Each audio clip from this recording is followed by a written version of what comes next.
For my N-scale model railroad, I needed some trees. I looked at Woodland Scenics trees and was less than impressed, as you can see here.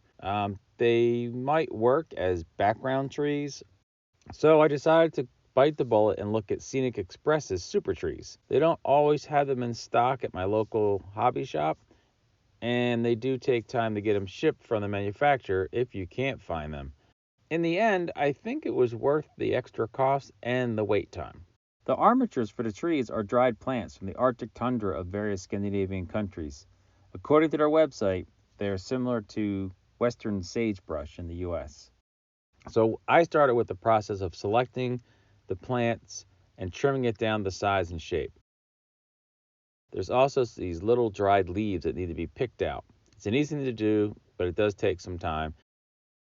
Now the plants do tend to be a bit flat and curled from the drying process and being shipped in bulk plastic, kind of compressed. You could soak them in warm water and try to get the curl out of them, but I found that cutting them down to N-size scale trees, that the curl wasn't really noticeable and it kind of gave you a little bit of that natural look. Some trees don't always grow perfectly straight and round and full. I just took all the extra bits that I cut off of the trees and threw them into a cardboard box. And then I grabbed some tweezers and my reading glasses and I plucked the leaves from the main body while watching some mindless TV shows. These plants work well for both HO and N scales. It really depends on where you clip the product and how tall you make the tree. Now this is the top of one of the plants, so it looks really like a small tree. But if that's all you use from the plant, you will spend a small fortune on trees and have a lot of waste. What I did was keep all the little bits that I cut off from the main plant and either use them as smaller immature trees or super glue them together to make a fuller tree. Sometimes you'll find some slim offshoots, and I like to cut those and save them to use them as tall columnar evergreens, the kind you see around office buildings or maybe a border between two neighbors. After you have the number of tree armatures ready to go, it's time to get them looking more like trees with bark. So I just stuck mine into some scrap foam and I used spray paint from a rattle can. I started with a dark flat brown sprayed on to get full coverage from the top, the bottom, and the sides.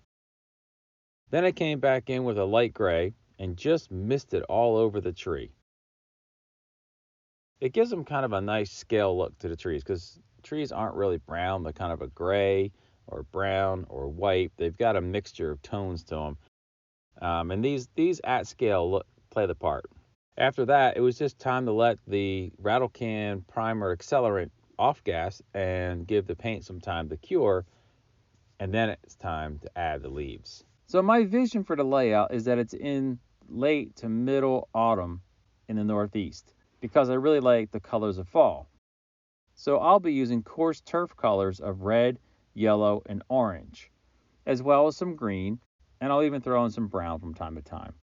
And while I didn't like the armatures that came with the Woodland Scenics kit, it did come with a bottle of Scenic cement, and the pre-mixed stuff makes this job a whole lot easier.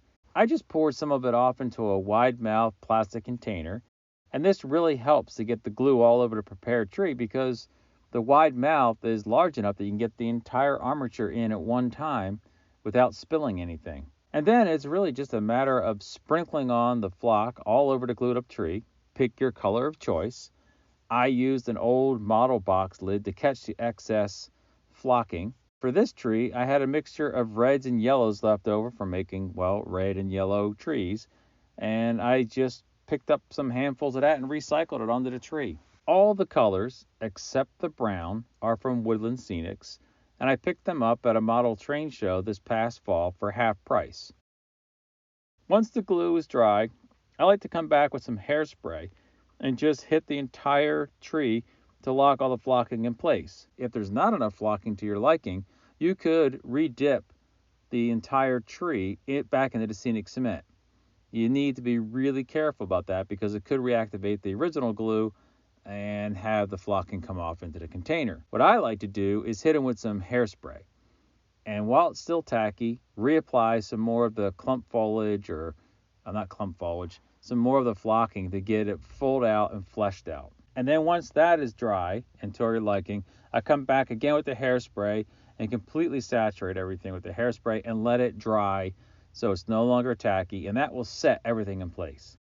Now, I won't bore you with all the color combinations that I made, but let's just say here's a picture of the batch that I made today. I even took those tall skinny bits we talked about earlier, and I made some all green cedar or evergreen trees. Now, I just need to find some time to go plant some trees in the layout. Anyhow, this was a quick, short tutorial video. I hope you enjoyed it, and if you did, I hope you would also consider a like and subscribe, and we'll see you in the layout next time.